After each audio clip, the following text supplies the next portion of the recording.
Hello and welcome to Full Tilt Throwback. I'm your host, Big Chris. Joining me today is Nico Narciso. How you doing, Nico? Ciao, I'm bello. good, Chris. All right. Ciao, Chris. Ciao. Yeah. Tutto bene, grazie. A posto. Oh, I'm good, man. I only know a Very little good. bit. I only know a little bit. yeah, Um, yeah, yeah. I went too far. No, I'm good, man. It's good to see you. It was a pleasure. I was happy that you got this idea of recording a podcast to keep up with Full Tilt and talk to the people that have made the Full Tilt past just yeah, right before the pandemic. So yeah, yeah, I'm happy to be part of it, and I'm happy to see you and talk to you again. yeah. I hope everybody who's listening is having a great time and looking forward to wrestling to return to our lives. It's been a while. I've hated it, and hopefully it's going to come back soon. So I mean, what's it been like in Italy during the lockdown? Because obviously in this country, we haven't really seen like much of like it's only really been like America or something or like the EU as a whole. But like, what's it been like in Italy? Is it? I mean, the first lockdown was kind of unbelievable.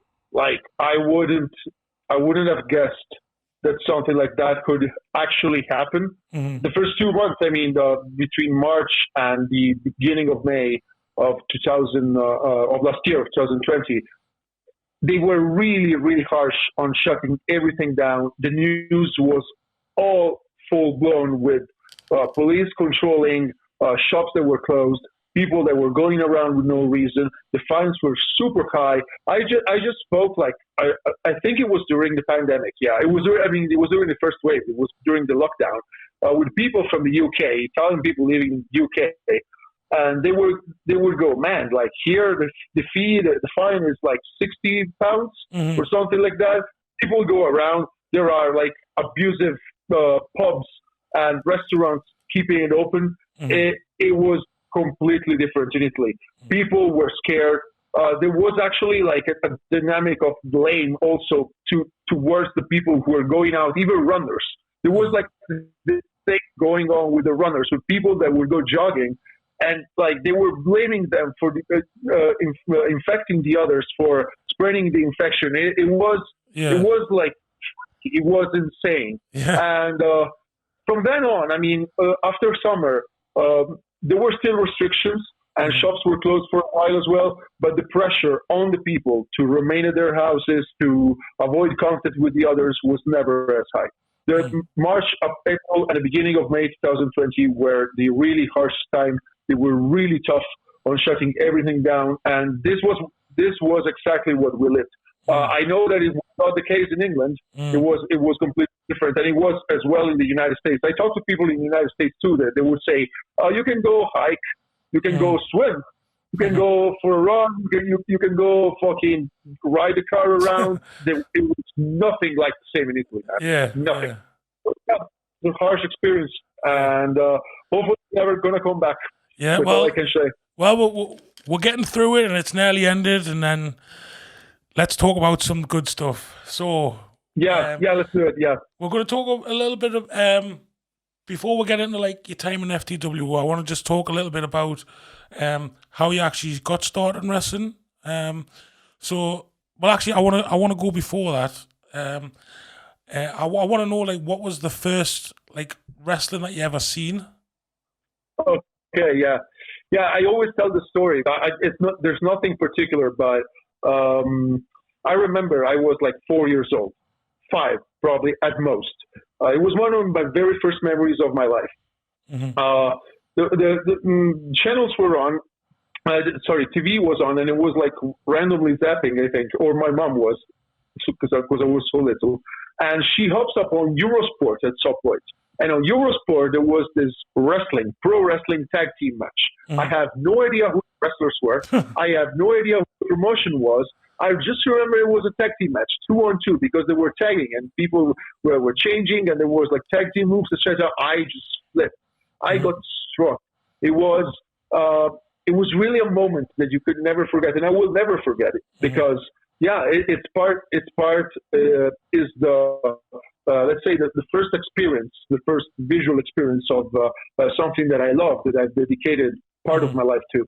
So yeah, that's the first wrestling I've ever saw. Then of course, all the other majors, WCW, because I was a kid in the early in the 90s, in the late 90s. So Mm-hmm. that was around. WWE, SmackDown in particular, between 2003 and 2005, 2006, they were really popular in Italy. There was this big boom Mm-hmm. in those years, in the early 2000s, that brought wrestling to mainstream attention. And I was cool, to go around with John Cena backpack or Rey Mysterio, of whatever sort.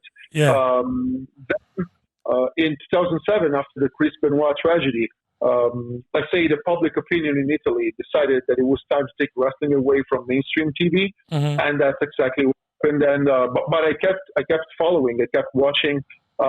Just 2 years later, I was in Canada and for a while, and I went to every single show of the independent promotion there in Vancouver, ECCW. So yeah, the passion stayed on me, and I stayed with wrestling as an art form and something I enjoyed and appreciated. Mm-hmm. Then I started training Bologna wrestling team when I was 23, so it was 2014. 9 months later, I debuted, and the rest is the history of my career so far. When you started, obviously you just said like wrestling sort of like died off. It wasn't as popular. Was actual No. like promotions and things like that in Italy when you first started? There were. Italy's made up until, of course, 2020. Has made very long steps, very meaningful steps into his wrestling scene from when he started on. There was no much knowledge brought to Italian wrestling before a certain period of time. There were not many promotions, but a few of them were already around. I'd say the longest running is Italian Championship Wrestling, ICW, which I wrestled in a few times. Mm-hmm. Then Bologna Wrestling Team has already started, and we started basically being the resident talent of Wrestling Megastars, where Wrestling Megastars was open, and they were hosting Bob Van Dam, Mr. Anderson, who I wrestled, and other big names and big talents. And that's exactly what was missing before. Yeah. This kind of steps were made, because nobody of the independent talents of the young kids, just such as myself, could have said to have such an experience, to wrestle, I don't know, names like Mr. Anderson or the others I mentioned. Work with Chris Masters. I did 2 seminars with him, Mm-hmm. and while I did it as a helper, we worked together. So these are very, very meaningful and important experience to a young guy approaching wrestling in order to understand what the business is about and how you can go further with your career. Yeah. So wrestling has improved, has gotten bigger, has not boomed by any means, Mm-hmm. but the independent wrestling scene is much more valuable now than it was back when I started. Well, I've seen a few things from. I think it's Italy. I think it's SIW or something like that. I'm not S or F? S. F like snake. Yeah. All right. Yeah. They're another school. They were on the opposite side of Italy. Let's say we're east. We're like up center northeast of Italy. Bologna is, and on the other side in Tuscany, on the west coast, SIW is based, and I think they have other schools also, other like training places. In the I wrestled a few guys from there. Some of them are from friends here. I've definitely heard of the Italian scene, and like I say, I think most of the guys that I've seen there have been like very, very like a good standard of wrestler. Even though like it is sort of like indie wrestling, I would say it's most of the guys that I've seen are like what you would call like a proper wrestler, like good bodies and that, all got like good gimmicks and things like that. So I mean, I haven't really seen much European wrestling. I've seen a little bit from Germany, a little bit from France, and a little bit from Russia. I don't know if they're in Europe, but I think they are. But they're not European Union by any means, especially now. But lately, it's not going really well. Yeah. But yeah, there's geographically speaking, yeah, they are Europe. Yeah, definitely. I would consider them Europe. I have a few people following me from Russia, few wrestlers. Mm-hmm. But the trainer Red Scorpion was there once too. Just before the pandemic happened. Yeah, in February 2020, he wrestled another masked wrestler called Sullivan Surge. It looks like they have a good scene. They have a good hardcore fan base, and they run a lot of shows there. But of course, Chris, it's nothing compared to England. England before the pandemic was the place to be, just because there's just so much tradition, so much knowledge, good talent that gets trained well and constantly, and they can perform to a standard that we're just wishing right now in Italy. I think just few wrestlers were able to make it without getting their knowledge in Italy. My trainer is definitely one, Red Scorpion, who set a standard in Italy too. There are a few other wrestlers, but if you start working in England, if you start training in England, in the whole UK, it's just a completely different story. You get many more opportunities to work, many different opponents, styles, and you get to understand the business better, in a better way, ultimately. So, that's the best place to be in Europe, definitely. And that's geographically, too, because I know that UK is the fuck out of Europe right now. Brexit, goodbye, guys. We've talked a little bit about your start in wrestling, but I want to talk about your very first training session. All right, so I've done a couple of podcasts now, and the first thing I really want to know, like, from all wrestlers, is like, how did they feel, like, the first time they actually turned up to training? Did you have did you work in the ring, or were you on mats, or what was your first day like? My first day was on mats. It was on mats. I think we have a crush mat too. So I think I tried a body slam, and I also took a body slam. The school was just starting, basically. There were really, really small amount of people. There was just a few resident wrestlers, just a couple of them that already debuted and already did shows in front of paying crowds. And then there was my trainer, of course, who opened the school and already got experience, and he wrestled outside of Italy already, and all that stuff. But compared to where Bologna Wrestling Team is now, there was nothing, because I didn't assume that just like seeing, I don't know, 16 feet square mats. I don't know how large the area was, but it was pretty narrow. It was not any big. I didn't assume it was not on the level, because I saw that the school was way behind, and I couldn't be more right, because then Red Scorpion turned out to be one of the best wrestlers in Europe, and he trained guys such as myself, such as Vipidozer Leon, who did also experience outside. So yeah, the school, the training itself was very good. I was for the first session, but also the sessions following, I was really convinced that even though we were just on mats and we were running around to heat up, to warm up, the school was good, and I was satisfied with the quality.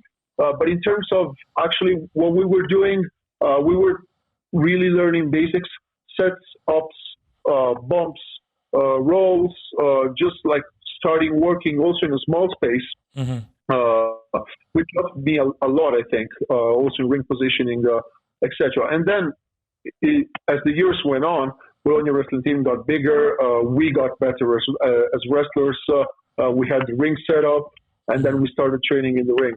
But yeah, I have actually a good memory of my first session and all the sessions following up until the debut. After I debuted, since I was going around Europe very early in my career, that's when the hard time came, man. Like Mm-hmm. the 2 years of training after I debuted were really the harshest times because training was harder and Yeah. I was on a much bigger pressure. Yeah.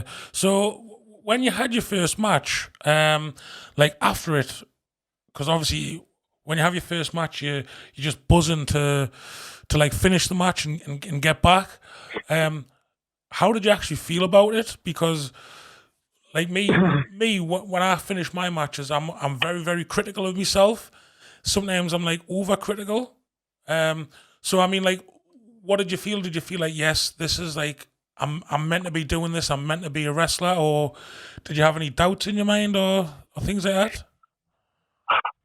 Uh, I don't want to sound, I don't know, presumptuous or anything, but if that was not going to be a match that told me that I could have become a wrestler, I'd have no idea what a better experience could be Mm-hmm. because it was great.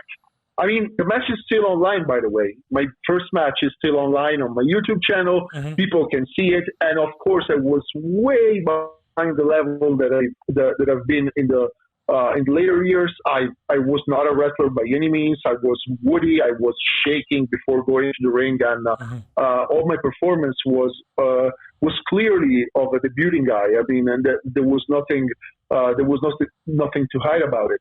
But the crowd reaction was great. Mm-hmm. It felt real. It felt like I was controlling the thing. It felt like I was doing well, it felt to me and to the people that I was doing a good entertainment.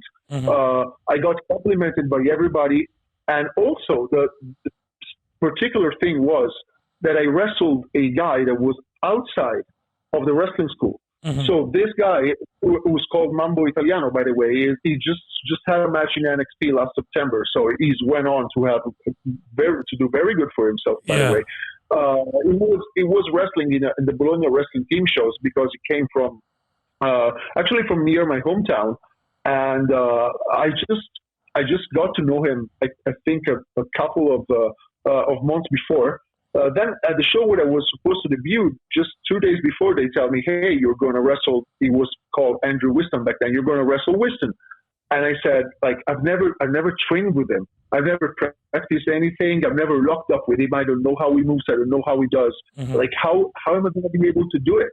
I heard stories in the past about people rehearsing their matches, their debut matches or their very first matches for weeks or Mm-hmm. sometimes. And I just had to, 3 hours to plan it and then, go in the ring and do it as a very first shot in my career. And it went great. Yeah. So, Yeah. What better experience could I ask for? After that, I was really the happiest Mm-hmm. that I could have expected myself to be after the match. So I said, "Yeah, let's go for it. This is I can get something Mm-hmm. out of what I'm doing." And I still think to this day, by the way, and then I'm going to conclude the answer. I still think to this day that if it didn't go so well, if that match didn't go so well, Mm-hmm. I wouldn't have never done good as I did so far. Yeah. That match was something that told me, yeah, got potential. You can do it, and it gave me, motivation to go further. And so it was an A plus. How can I say it? Yeah. So I want to move on a bit now, because obviously, most wrestlers in this country, after about 2 years, they might be lucky to get outside of like the area. So like obviously, in the northeast, after about 2 years, you might be lucky to get like a booking out there. But you were like wrestling around Europe after like 2 years, and I mean that to me is a bit crazy, because Oh, less than that. I wrestled in for the first time after 5 months. mhm. So I mean 5 like months after my first match. so So yeah, it was. so when you go to these obviously anywhere that's not Italy, did you speak English or did you speak like another foreign language before you went to these countries, or have you learned since you started doing this? I've learned English when I was 17, 18. I went to Canada for a while. I went to Vancouver. So yeah, to study, to do high school there, to do a year of high school there. So yeah, I already used English in the past. Of course, it was high school English. So what do you do in high school? You learn some subjects on a very basic level, and then you go around with your friends and do the stuff that adolescents do. So it was not like a business English or English to help you work. But then again, I kept it up, and I think I never lost it. Even though now it's much better than it was before. And I don't know if I move, for example, if I spend 1 month in England, let's say, or in Australia or in Canada, my English goes way better just by going there. Now I don't have a level that I always keep 100%. But that was never an issue. There was never a border between me and wrestling success. Actually, I think that speaking English has helped me a lot, because the first bookings that I got in England, which were in London, I went to the training school and the promoter was there. Just by case, I think. I think it just came to the training session to watch the kids, and he knew that I was from the outside, from Italy, and that I was super green. I mean, I was 5 months into my career. I had 6 matches before that. But he liked my face, and he was interested in trying, a rookie that looked fresh and looked green to put it on the shows, and had a shot in front of hundreds of people, just like very, very, very quickly into my career. He booked me for like the week after. I mean, in 1 week, I was going to debut in England and do this kind of stuff. So yeah, no, English was. Languages were never a barrier, and I think English is mandatory now if you want to be a wrestler. I think it always was. Actually, it's always been. Probably like if you come from Japan and you're called Jushin Thunder Liger, or I don't know, some other legend name, the Great Muda. I don't know if the Great Muda spoke English, but anyways, if you're that good, you can let yourself go with speaking English. But all in other cases, you need a language in order for communication to happen, and for yourself also to be a complete performer, because you need promos, you need theatrical skills, you need to use your voice, you need to use your mind to get through the story and that you want to tell to the crowd watching. So yeah, I mean, it's mandatory, it's required now if you want to be a wrestler. See, I'm a bit. Well, I don't want to say stupid, but I feel, especially when it comes to like wanting to actually go to different places, I'm like, although if I go there and I can't speak, then I'm not going to do anything. Do you know? Like if I can't speak the language. Just come over to Italy. I'll show you around, and then in 2 months you'll be speaking Italian. Perfect. I have a philosophy degree, so Italian is great. No, just kidding. I know what you mean, of course, and that's what I feel sometimes when I go to Spanish-speaking countries, because I want to speak Spanish. I know that I'm good enough speaking another language, and Spanish is much closer to Italian than English is. So, so I know that I actually should try and speak Spanish, and when words and tenses of verbs don't come out, I get frustrated and I get angry. I know how it's feeling. But yeah, that's. I mean, if we say, and I'm totally convinced about it, that the human beings are all equal and they're all on the same level starting up, you can do it. There's nothing like all the humans speak that language. Other humans have those kind of communications of these types of communication happening. So you can overcome that kind of limit if that's what your desire, and if traveling is something that really motivates you into going around. At least that's my case for sure.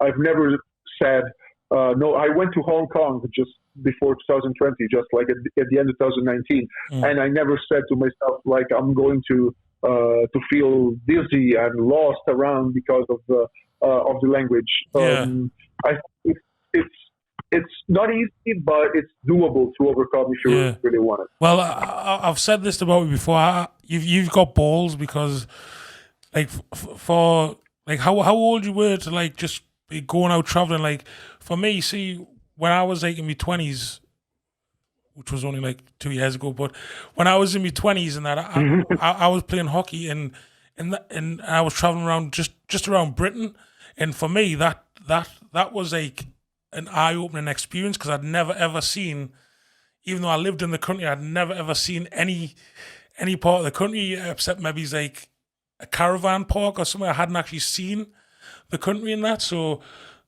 to just like go like, right, I want to start wrestling, and then you get this chance to like just travel about. Like for me, I just think that's excellent. Like it was something I would love to do. Love to do. Yeah, and I was, let's say, I was a correspondent towards your experience because, like, the country that I've traveled the most in for wrestling was definitely England. I wrestled in 12 cities. I've seen around, I think, 20 or 25 of them because of wrestling, because moving around, etc. Yeah, that's a part of traveling though, that came with wrestling, and it's not been all the traveling I've done because I've traveled for vacations, so I was always interested in seeing, like, let's say, architecture and history. I've studied this topic in the past, so sometimes I was moved by that too. And yeah, there was definitely a part of traveling that needed as much effort in order to make it happen than what wrestling did thereafter. And you know, wrestling actually, the traveling part is like, how do you say in English? It's complementary to wrestling. You don't want to you don't want to stay around in Italy. Like, my desire, even if I have to wrestle in front of 30 or 50 people, I wanted to do it in another city, in some places I've never seen, because that's part of what you do. That's part. There's different people around that are potentially interested in what you do, and if there's people that have never seen me, if there's a place I've never seen, a venue that I've never wrestled in, why would I want to entertain the same people where 2,000 kilometers away from where I am, there's people who are going to buy the ticket to see me, and that's exactly what drives me in wanting to travel so much for wrestling, because traveling is part of wrestling itself. Yeah.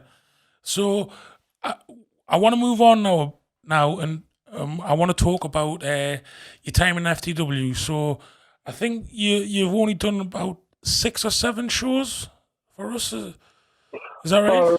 Let me check back. I think 5. Yeah. 5. February, May, July, October, November. Yes, and then I've done the match with Richard the night after my last match at the Anarchy Brewery. Yeah. Yeah.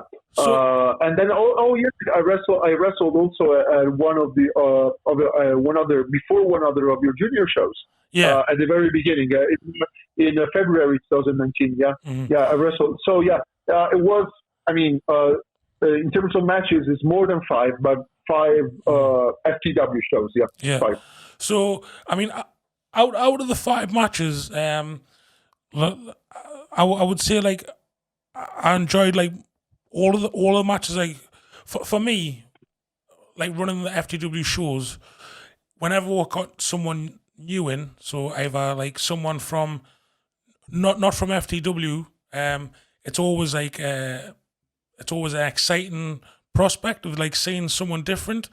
And I think with you it was more like I think you were the actual first like foreign wrestler to actually wrestle in FTW. So like we've had like we had a guy who was Japanese, but he was actually from this country, even though he was Japanese. We haven't actually had like someone from a different country. So for me, it was like I was like FTW was getting like big now. We're going like we're going like international. Going wide. Yeah. Yeah. So I mean, like, what would you say would be like your favorite match that you've had in FTW?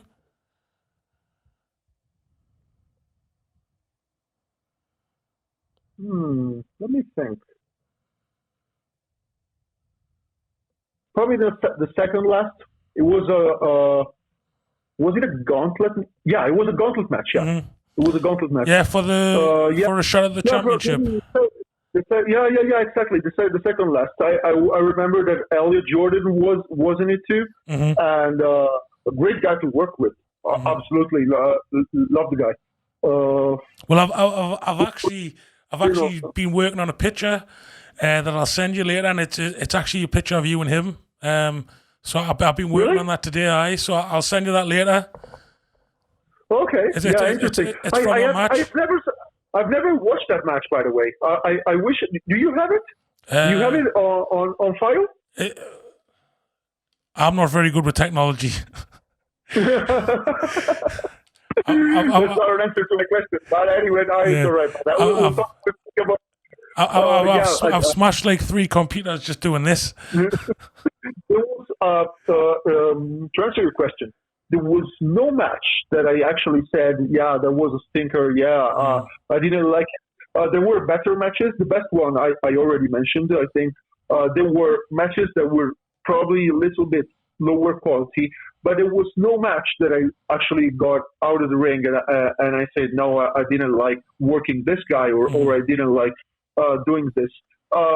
Even though like stuff in the ring doesn't always go the way you want, the atmosphere that there was around FTW is always what involved me the most. And I was always, every time I came to FTW, I was, man, I'm actually in this place. I'm actually living the dream. And the quality that FTW brought to Northeast Wrestling in the last year of activity of 2019, before the pandemic happened, was really something that involved me emotionally, because I said, now I'm part of something that is in another country first, first country in Europe in terms of wrestling, and that is actually bringing people to shows and drawing attention and growing bigger. So FTW is, I would say, definitely my favorite company to work in outside of Italy, outside of the wrestling team. Of course, you guys have always been nothing but nice to me. You've given me so many opportunities, training other people. The match with Richard that got so much attention and exposure too. I'm really looking forward for it to return. And, wrestling in the ring doesn't always go the way you want. It's not always the best. It's not always the best for the guys that are in WWE. I am 100% sure that for every single show that WWE puts on, there's at least one wrestler who comes back to backstage, who goes backstage and says, that was a stinker. I didn't like it. I hate myself. I think I'm a terrible wrestler. But it's actually it's actually like part of the deal. You said you were overcritic, right? Sometimes that's what happened to me as well. Lately I've been having an interview, a podcast, just like I'm having with you right now, with Connor from The Ascension. You know him from WWE? Yeah. I was interviewed with him. We were paired up in an interview from another podcast. And one piece of advice that he gave me, he said, enjoy the moment. Live the moment that you are in. Because, back then, especially in FTW, I was able to do that. I never came back to Italy with a bad taste in my mouth or anything. I was actually enjoying and experiencing the time of my life whenever I came in. So, I hope that resumes up pretty quickly after this shit is over, man, and we can get back to wrestling and do what we love. Yeah, definitely. So the next part, now this is where you get full control of FTW. Okay, so we're just going to pretend that you've got the book, you've got the pencil, all right? what if Nico was in control of FTW? What would you do? So you can pick, it can be yourself, it can be another wrestler, it can be you've got the power. So tell me what you would do. Okay, so first off, I still have a title shot for the FTW Championship since I won the FTW Superstar of the Year 2020 on a Facebook tournament. So I'll go for it, definitely, 100%. And that's all I would do with myself. I just have to try that, try myself on that level for the main championship of FTW, and then see how it goes from there. It doesn't have W or L B necessarily. I don't. I can't say it now, but I want to have that. So other than that, so who would the championship match be against? I don't know.